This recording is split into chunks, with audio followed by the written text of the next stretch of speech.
It's time to accelerate. Hi, I'm your host, Andy Paul. Join me as I host conversations with the leading experts in sales, marketing, sales automation, sales process, leadership, management, training, coaching, any resource that I believe to help you accelerate the growth of your sales, your business, and most importantly, you. Hello, and welcome to Accelerate.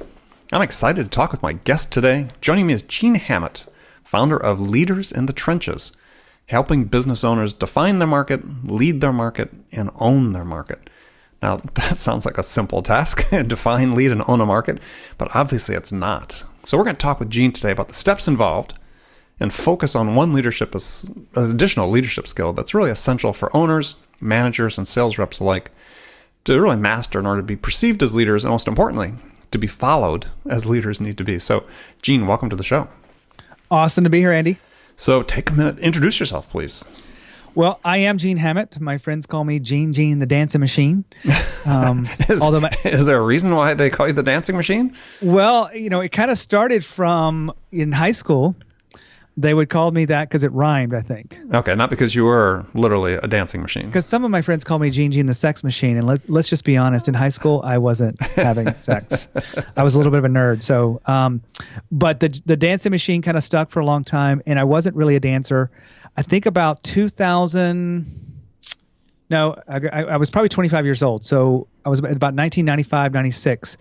I decided I'm going to learn how to dance, and the swing craze started getting hot in Atlanta, and I started going to swing evenings on Sunday nights in Atlanta and just loved it.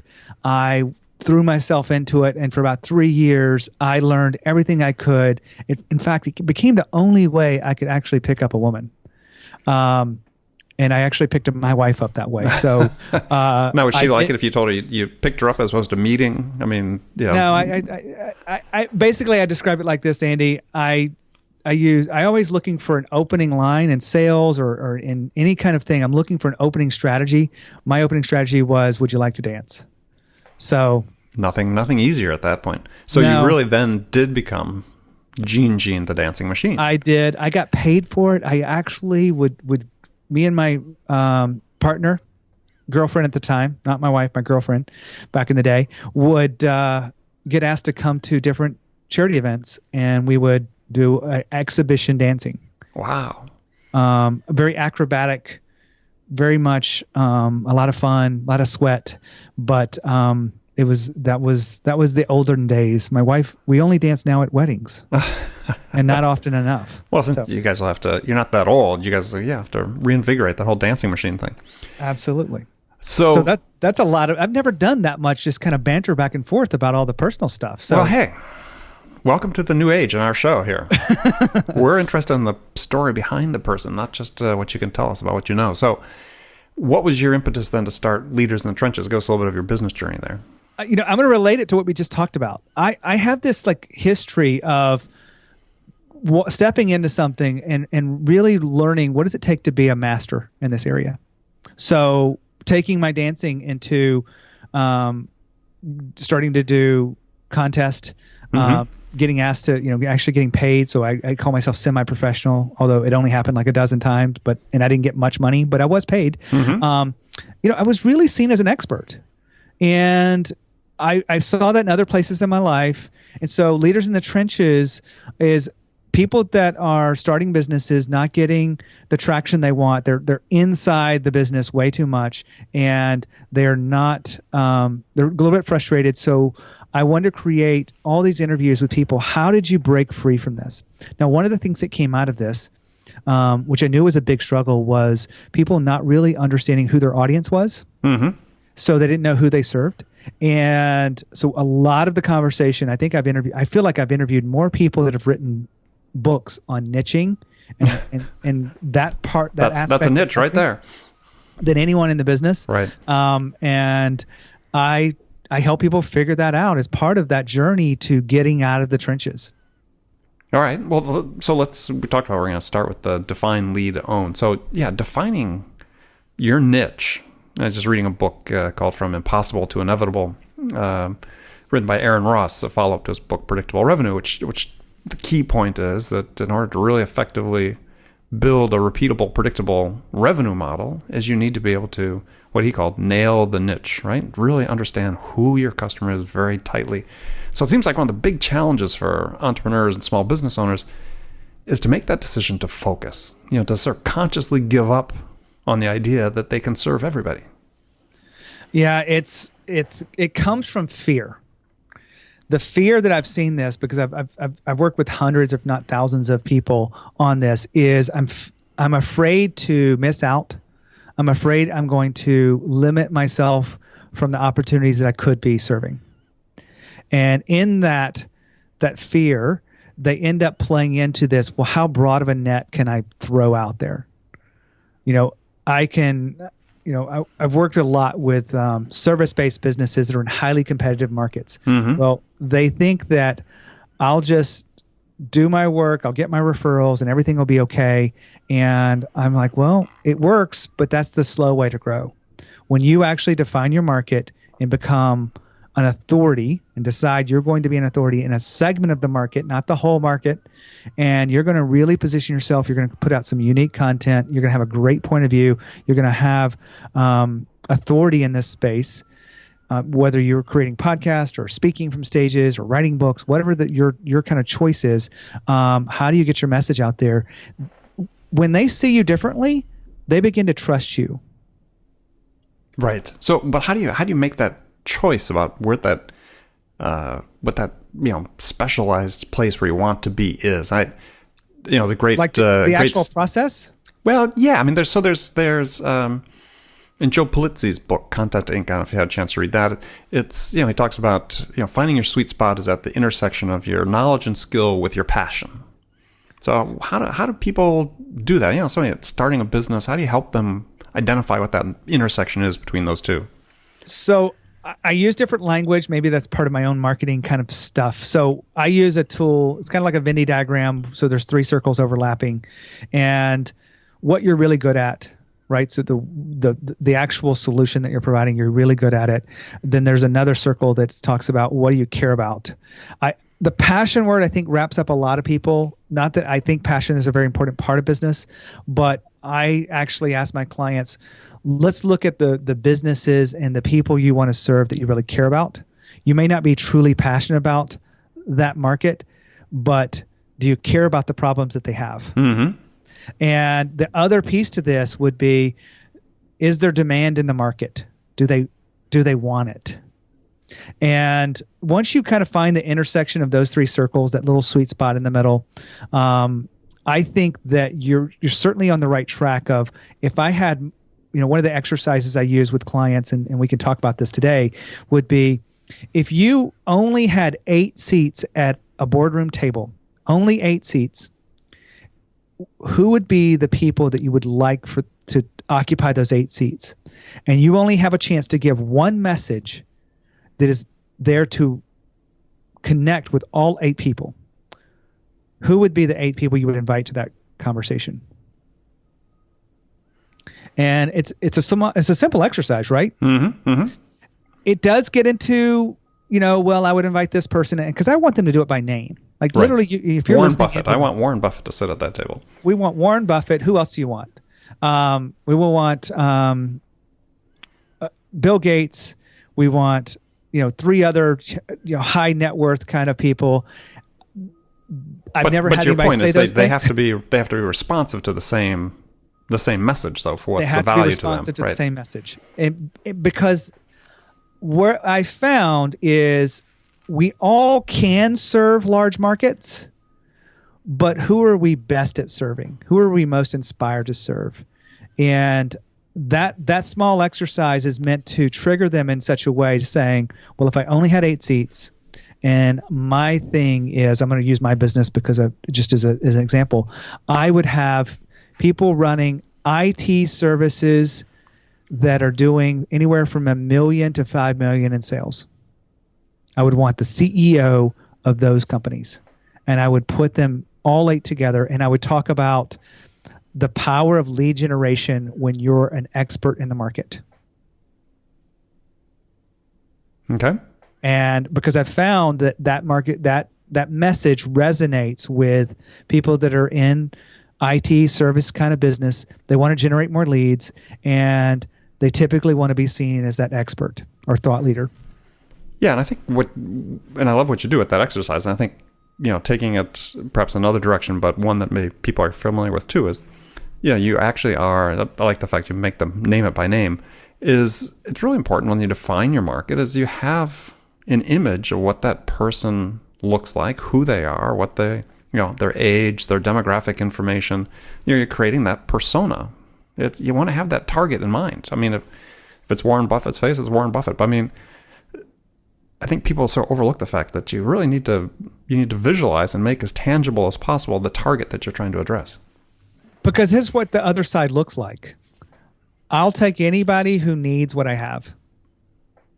And anybody who needs what you have sounds like the right approach, right? They've got a checkbook. They've got, a lot of my clients do websites or digital agencies or like sort of marketing companies.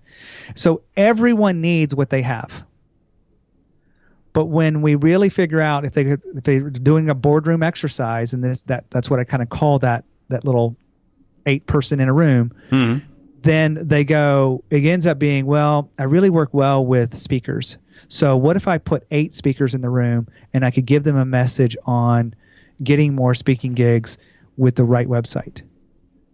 All of a sudden, he's just positioned himself as an expert in this area. He's got 8 people in a room, which also positions you as an expert to be able to get them in the room, and content that all fits something that they all care about. Not everybody cares about getting speaking gigs, but those 8 speakers, they care about it a lot. Right. And if you can get yourself to go through that exercise and do it, then you are first step way through this whole process. Most people can't do it. They get caught up with, everyone needs a website. But the reality is not everyone wants a website. Yeah. So that's the niching side. There's a couple other techniques that I take people to really kind of understand it. We can go deeper if you want to, or we can. Well, let's move on to the next one. So the next one is lead. So you help define that niche, which is so important. And like I said, you have to get over the term, the FOMO that the kids talk, fear of missing out. It's just, you can't be everything to all people. So next thing is, now you've defined your niche, is how do you establish leadership within that niche? Well, and what does leadership really mean in this context? I mean, what form of leadership are you establishing? Great question. And I'm going to answer it with a statement that one of my clients gave back to me the other day. I said, what was the real value of the work that we did? And this guy's a coach / consultant. He works with digital agencies. So we just talked about mm-hmm. digital agencies, and I helped him figure out his market between 300,000 and about $1 million in revenue. Right, so we really zeroed in on the specific. They have about 3 to 5 employees. When they have 3 to 5 employees, they're at a place where they can afford him, and they're at a place where they really want to use all of the stuff he's created for his business. If they're smaller than that, they don't, and if they're bigger than that, they think they're beyond that. So to lead the market means people see you as the choice rather than a choice. Okay. That's what Jason said to me when I was talking to him about this a few weeks ago, and I was like, I really like that. I may actually be using some of that in my language, hint, because my client said this is what I gave him, and it's what I always want too. It's probably what you want, Andy, when you're looking and building your business, to be the choice, not a choice. Right. So how do you become, for people listening, what are the strategies you use to help? It's an intentional decision first, right? I want to be seen as a leader. I want to step out there with my point of view, my message, if you will, my approach, my strategies are different than the marketplace. So, leaders are typically against the grain a little bit. When you've got a market and you've got, let's take a speaker. Mm-hmm. Who is the most unique speaker that you know of? Probably Gary Vaynerchuk. Okay, I was thinking the same thing too. So this is not a mentalist exercise. But if you have your heart set on Gary Vaynerchuk, is there someone else that will fit in and will do in a pinch? Not really, is it? Yeah. I mean, now if you have your heart set on that particular style, yeah. If you've been following his stuff and you say he's the choice for my event, and we know his fee is, I'm going to make this up, $50,000, we're going to figure out a way to pay for it, right? He becomes the choice. Mm-hmm. That's what you want to be for your market. So that's kind of a description of what leading looks like. Okay, so that's the aspiration. So now what's the underlying strategy to get to that point? The strategy is to, when you decide it, and is to have a point of view. We talked about that a little bit. So which is really what's unique in the marketplace. If your point of view is just like everyone else, I'm going to help you grow your business. That never works. I want to help you be happier. That doesn't work. Like, it's too generic. Yeah. And too non-specific. It's too non-specific. So you've got to get really specific about the point of view. And the point of view begins to drive the content that you create, the speeches that you're going to do, if you're writing audio, podcast, whatever it may be. So you end up taking the point of view and putting it into some kind of channel that allows you to get your message out in the world.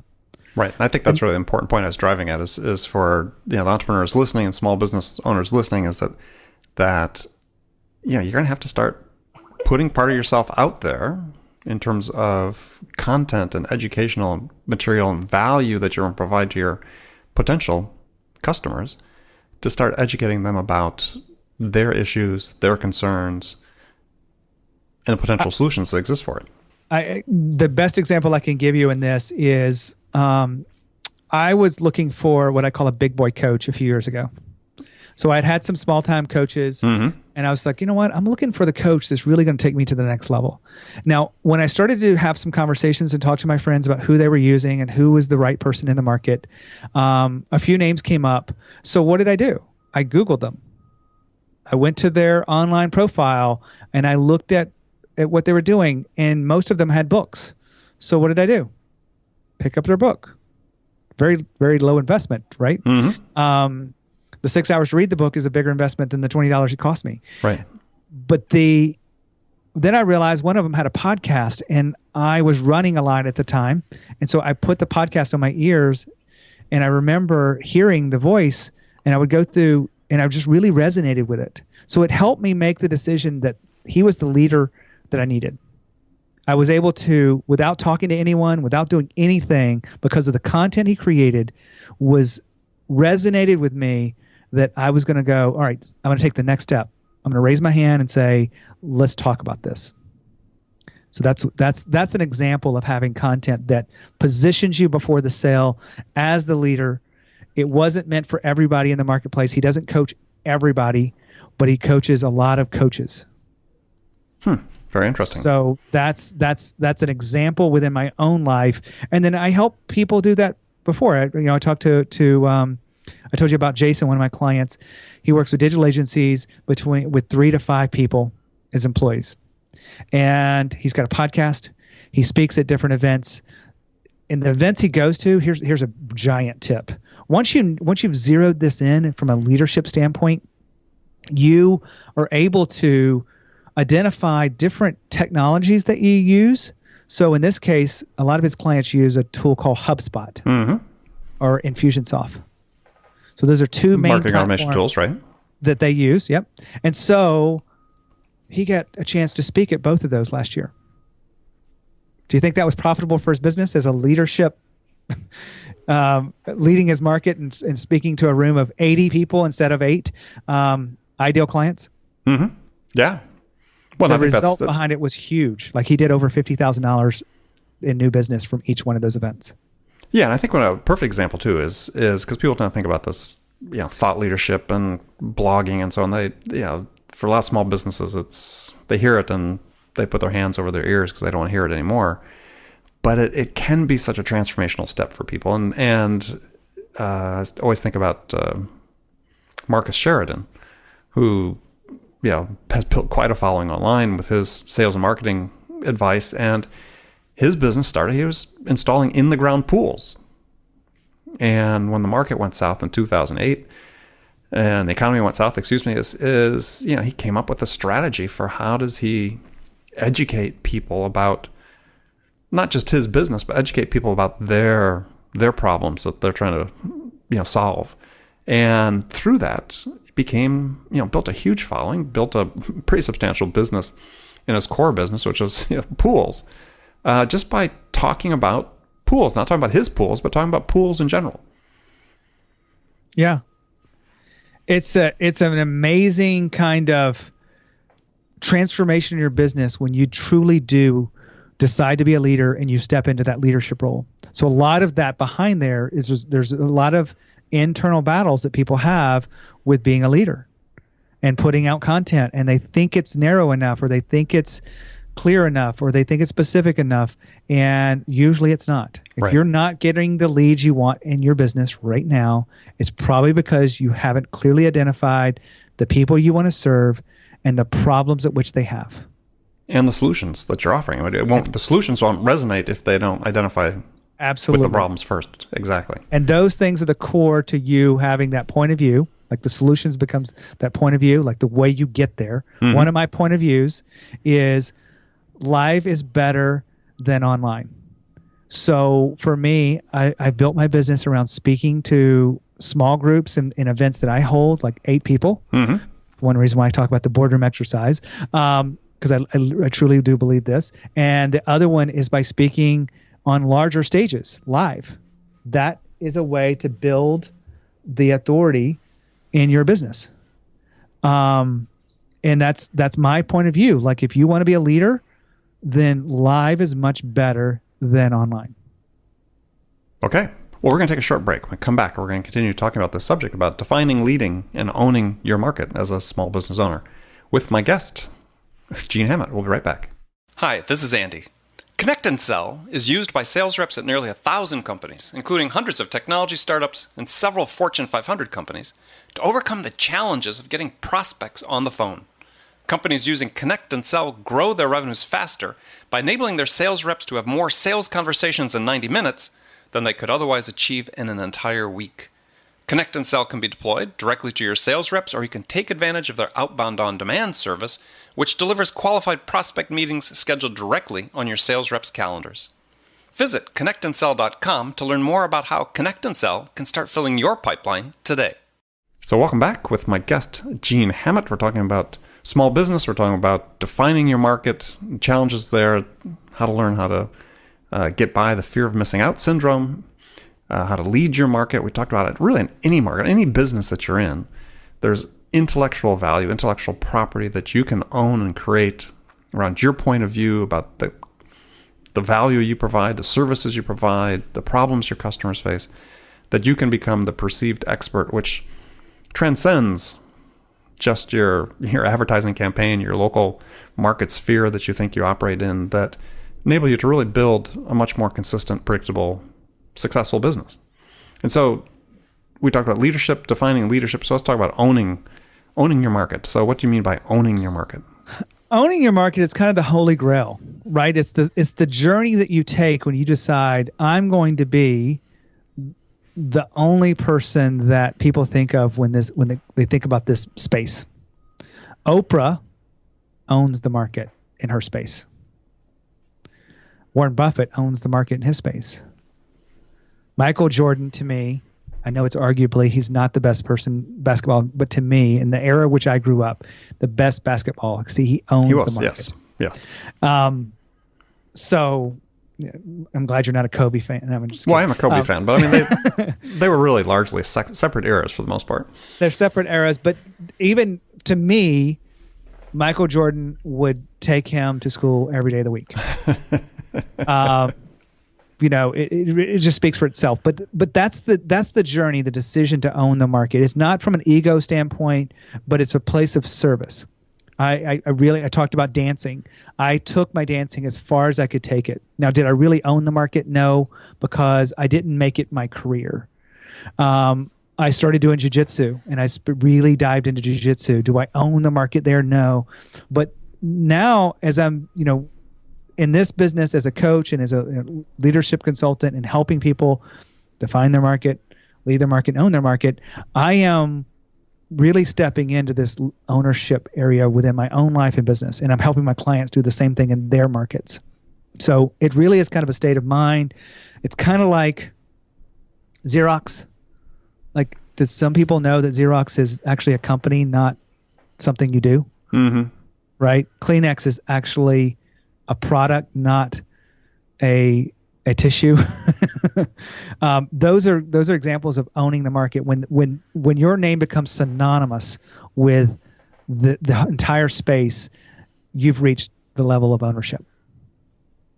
Okay, so but if we translate that into local market or a market segment, even if it's not a local geographic market, again, if you've gone through the previous steps and you are producing thought leadership on a consistent, regular basis that is providing the value, and you are, as you said, taking that approach that you're really you're there from a perspective of service, and I think that, to me, that's such a key part of ownership. It's not necessarily planting the flag in the ground and beating your chest and proclaiming yourself champion, but it's being there to provide a service to people. Absolutely. When you get to that state, like the Oprah effect, right? There's people have probably written books on this, but she put her name on something as a book, and you didn't have to worry about sales.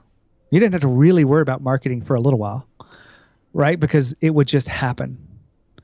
And when you have ownership and when you really step into this, Andy, you're able to impact the market. They're able to take the services you're offering and actually apply it.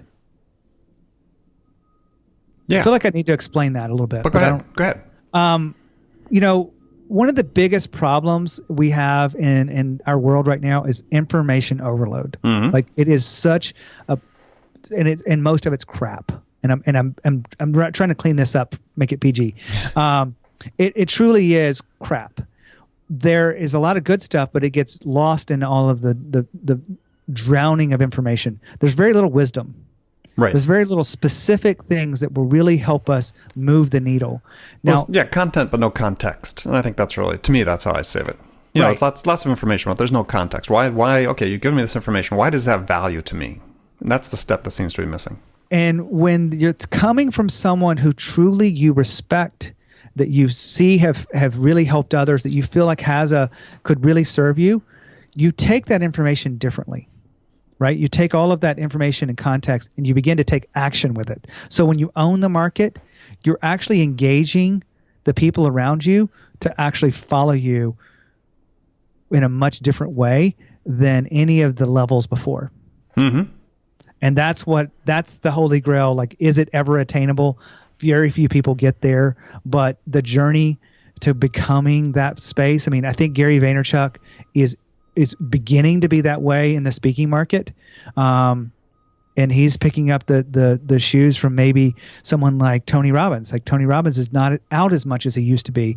And I know they're in completely different spaces, but no one takes the space of Tony Robbins, in my opinion. Yeah. And what he does. Gary Vaynerchuk is stepping in. I smile because one of my clients the other day said, I want to be the Gary Vaynerchuk of my business. And I know he doesn't mean this, like I'm copying Gary. He just means that I want to have the ability to influence and affect a market the way someone like Gary does. Mm-hmm. And that's what owning the market means. Got it. Good. Well, that's all quite good information for people listening about defining, leading, and owning your market. Now we're going to move to the last segment of my show where I've got some standard questions I ask all my guests. First one's really a hypothetical scenario. And in the scenario, you, Gene, have just been hired as the new sales leader at a company whose sales have completely stalled out, and senior management really wants things to turn around in a hurry. So your first week on the job, what 2 things could you do that would have the biggest impact? Now, repeat that question. So you've just been hired as a new sales leader at a company whose sales have stalled out. You need to get it unstuck. So what 2 things would you do your first week on the job that could have the biggest impact? Okay. The first thing I would do is I would schedule interviews with people who are already using the product, the service, whatever it may be, current clients, because I would want to know why they chose us.